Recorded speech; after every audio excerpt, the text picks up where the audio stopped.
તમારી પાસે નથી આવ્યું, વડીલોની પાસે પડી રહ્યું છે. તો વારસો એ કહેવાય કે સંપ્રદાય સંબંધી જે વારસો છે એ વડીલો પાસેથી પણ આપણે લઈ ગઈ. ખાલી આ માંગણી મોઢામાં નાખવું તો બે પડી ગઈ હતી, પણ હવે એનું આપણે આ શરીરનું આપણને પોષણ મળવા મળ્યું, ખ્યાલ આવે કે આ તો સારું છે. હાલો બાપભાઈ, 15 નો ગ્લાસ ને 20 નો લોટો. ગુડ મોર્નિંગ, સ્વાગત છે આપ સૌનું એક નવી સવાર સાથે એક નવા વ્લોગમાં. કોઈ નહીં ઘર પે બા છે, બા હજી એમ તો મેડમજી જતા રહ્યા છે. આજે મેડમજીને 2 શિફ્ટમાં જોબ કરવાની હતી, મોર્નિંગમાં અને બપોરમાં, બેમાં. અને એ જતા રહ્યા છે મોર્નિંગથી જ. તે પરસોભાઈને ટેસ્ટ પૂરી થઈ ગઈ છે અને હવે પછી ફાઇનલ એક્ઝામની પ્રિપેરેશન શરૂ થઈ જશે. એટલે હમણાં બધું એક્ઝામ જેવું વાતાવરણ રહેશે. મેડમને તે અપકમિંગ ડેઝ જૂજ દિવસો જ બાકી છે ખાલી, એટલે એને તે એમાં વ્યસ્ત, અહીંયા હોય તો એનામાં વ્યસ્ત રહેવા દેવાના છે.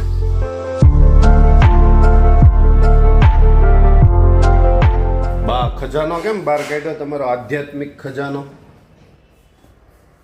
હે બા? આ તમારો આધ્યાત્મિક ખજાનો કેમ બહાર કાઢ્યો? સાફ કરવા માટે. સાફ સફાઈ કે ત્યાં સુરત લઈ જવાની તૈયારી ચાલુ છે? જો આ બાનો આધ્યાત્મિક ખજાનો છે, વચનામૃત ને હરિચરિત્રામૃત સાગર ને ઘણું બધું એવું હશે. બાની આખો બોક્સ જો અહીંયા એટલું છે. હજી ક્યાં હજી હંગરેલા હાફ ગણાય હશે કામમાં લેવાના. ત્યાં સુરતે ઘણું બધું હશે. અને આ જો પૂજાની પેટી, એ તો મારી છે ને. અને આ જો પૂજાની પેટીથી યાદ આવી ગયું કે હમણાં 2 દિવસ પહેલાં છે ને તરવડામાં હું જ્યાં બીએડ કોલેજ મેં જ્યાં પૂરી કરી ને, ત્યાંથી સ્વામીનો ફોન આવ્યો હતો સવારે, રામસ્વામીનો. અને મમ્મીને અને મામાને વાત થઈ હશે, એટલે કંઈક ઘરે પધરામણી કરવાની હતી. પછી હરિસ્વરૂપદાસજી સ્વામીને એ લોકો ઘરે આવ્યા હતા. હવે હા, એનું થોડું ઘણું રેકોર્ડિંગ છે. આરતીમાં તો કાંઈ ખબર નથી મને એક્ઝેક્ટ, કેમ કે એમાં ફોટોઝ કેપ્ચર થતા હતા. પણ પછી સ્વામીનું પ્રવચન થોડું ઘણું જે છે ને એ વિડીયોમાં રેકોર્ડ કદાચ થયેલું છે, મને એક્ઝેક્ટ યાદ નથી. તો આપણે પહેલાં સીધા જઈએ.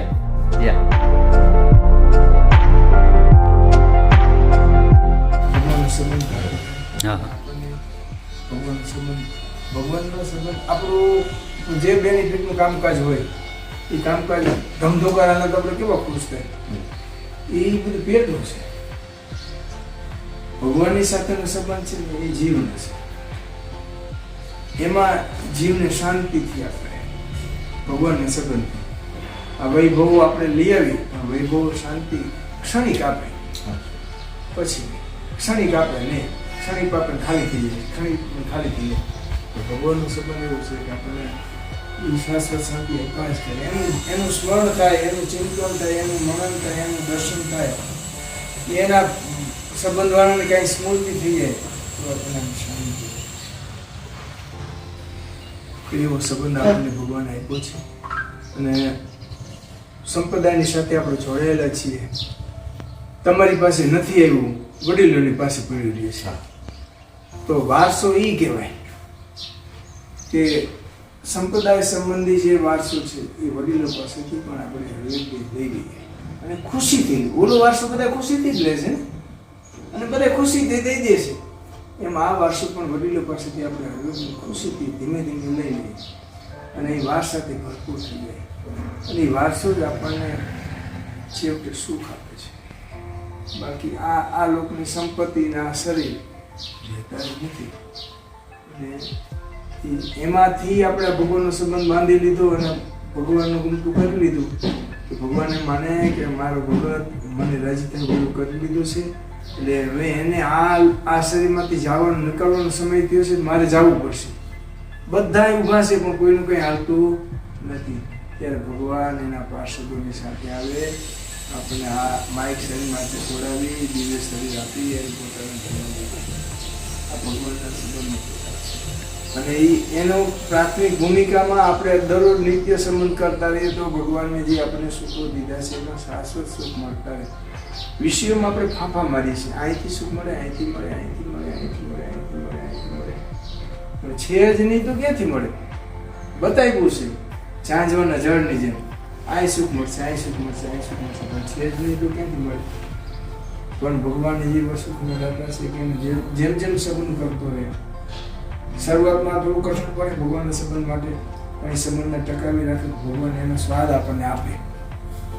એક વાર સ્વાદ આપણે જો નાના ગળતુતીમાં ઓલી સાકર ને ઘી આપ્યું હતું ગળતુતીમાં પરાણે, તો હવે આપણે અટકાવવા પડે છે. આપણે કેવું પડે, હાલ મોડું થાય છે, ઉતાવળ કરો, જમવામાં હવે એવું થઈ જાય ને. પેલા એક ખાલી આ માંગડી મોઢામાં નાખી હતી તો ભી પડી ગઈ હતી, પણ હવે એનું આપણને આ શરીરનું આપણને પોષણ મળવા મળ્યું, ખ્યાલ આવે કે આ તો સારું છે, તો આપણને અટકાવવો પડે છે. એમ ભગવાનનો સંબંધ પણ એવો છે, એકવાર ભગવાન આપણને આપણે કરતા રહીએ, ભગવાન આપણને બતાવે મારું આ સુખ છે એ આવું છે, પછી આપણે એને ઓટોમેટિક વધી જાય, વધારવું ન પડે, એની મેળે વધી જાય. અને ઓલું બધું હાલ્યા જ કરે, દેહનો વ્યવહાર છે બધું હાલ્યા જ કરવાનો છે, એમાં કંઈ અટકવા નથી. અને જો ન હાલતું હોય તો રાજા મહારાજાઓ ભગવાન રાખીને વહી ગયા તો કેવી રીતે ગયા? રાજ હાલતું તો રાજમાં હતા તો ભક્તિ થતી જશે. અમારે એમ કરીએ છીએ તો અમારે બધું હાલે છે, ભગવાનનો સંબંધ રાખીને કરીએ છીએ, એમ આપણે પણ ભગવાનનો સંબંધ રાખીને કરીએ. તો વડીલોમાં કોણ? મમ્મી છે, પપ્પા છે. અચ્છા, તો પપ્પા ક્યાં? ઈ સુરત છે. સુરત છે. મોટા ભાઈ ત્યાં રહી છે. તો દરરોજ અત્યારે બધા સંતો નથી બહાર ગયા. વડીલો જ્યાં હોય ત્યાં તમારા મોબાઈલ એકવાર એમના ચરણમાં જય સ્મરણ કરી લેવાનું. ને કાંઈ આવો બપોરે ઠાકોર તો દરરોજ એકવાર તમારા ચરણમાં મારે જય સ્મરણ એટલે ફોન થઈ જાવ દે. અને અનુકૂળતા ન રિસીવ થઈ હોય તો આપણે તો માનસિક જ આ કરી લેવાનું, હું આપણા ચરણમાં જય સ્મરણ કરું.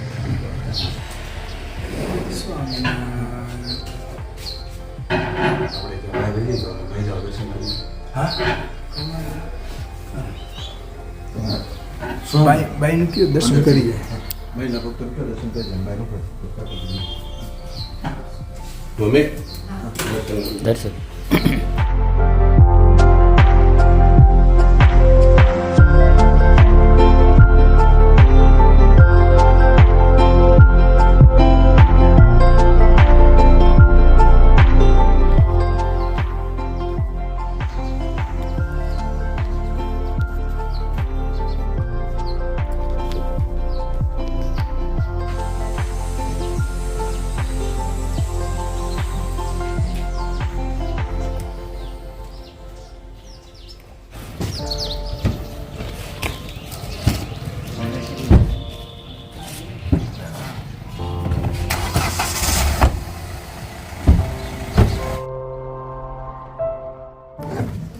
चलो चलो चलो बाकी गाड़ी लेके जाते हैं धरना लेने. કાલે હું ટ્રેડમિલમાં વ્યસ્ત હતો ને મેડમજી મૂકી આવ્યા હતા, પછી મને કંઈ ખ્યાલ હતો નહીં કે ધરણું લેવા જવાનું બાકી છે, તો હવે એ પહેલાં લઈ આવીએ. મેડમજી તો અભી है नहीं, तो लेके आते हैं धरना.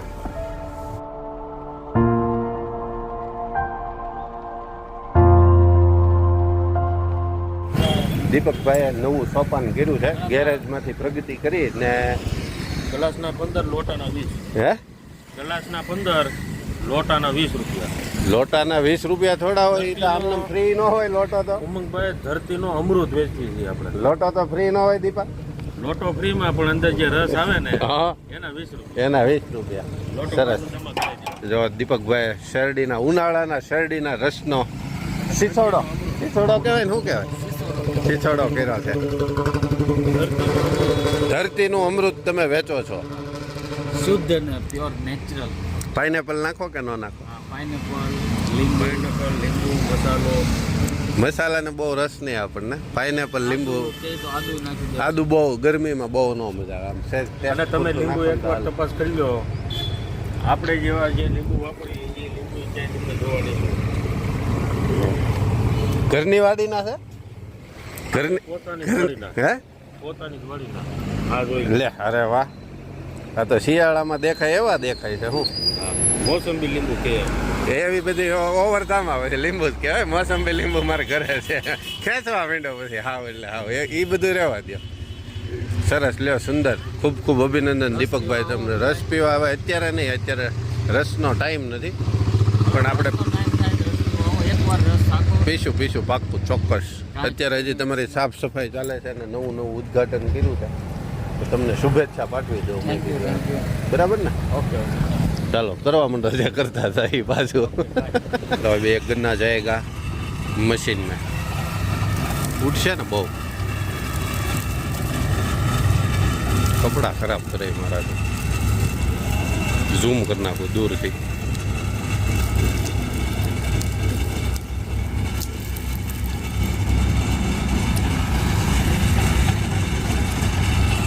પછી એને એમ વાળી દેવાનું.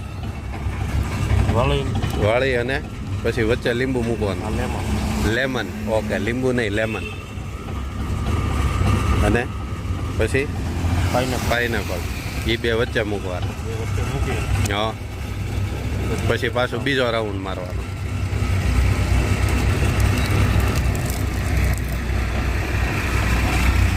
કપડા બગાડ મારા તું, કપડા બગાડ. પછી પાછું વાળવાનું અને પછી ત્રીજો રાઉન્ડ મારવાનો. પછી રાઉન્ડ માર્યા જ કરવાના જ્યાં સુધી એમાં કાંઈ વધે નહીં ને ત્યાં સુધી એને રાઉન્ડ માર્યા જ કરવાનો.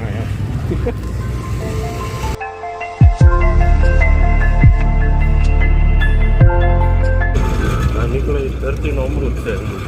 નીકળે ધરતીનું અમૃત છે. ઓલા તો આમે બાપભાઈ રેડી. કોઈ પણ પ્રકારની ભેળસેળ નહીં, પણ પહેલા દવાઓ નાખી દીધી હોય. થોડુંક તો રે. હાલો બાપભાઈ, 15 નો ગ્લાસ ને 20 નો લોટો.